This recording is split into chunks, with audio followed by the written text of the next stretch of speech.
బాల్యమందు శివుని బలికించగా లేరు, యవ్వనంబు నందు నరయలేరు, ముదిమినందు కూడా మోసమే కందురు. బాల్యమందు ఆటపాటల యందు 12 సంవత్సరాలు జీవితం అంతా వృధా అవుతుంది. ఆ తర్వాత 15, 25, 30లో కూడా స్త్రీతోటి పురుషుడు, పురుషుడితోటి స్త్రీ కామాంతులై అప్పుడు జీవితం వృధా అయిపోతుంది. ఆ తర్వాత 40 లోపల 50 లోపల పిల్లలు, జిల్లలు, సంసారం, పెళ్ళిళ్ళు, అప్పుడు జీవితం వృధా అయిపోతుంది.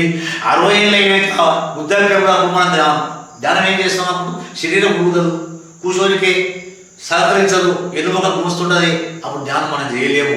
అందుకనే చిన్నప్పటి నుంచి అంటే 5 ఏళ్ళ కాలం నుంచి 1 ఏళ్ళ వరకు కూడా ధ్యానం చేయాలి, ముందే చేయాలి ధ్యానం. కానీ అన్ని కర్మలు అయిపోయినాక చేస్తా అంటే అది వ్యర్థం, మనం చేయలేము, భగవంతుడు మనం తెలుసుకోలేము.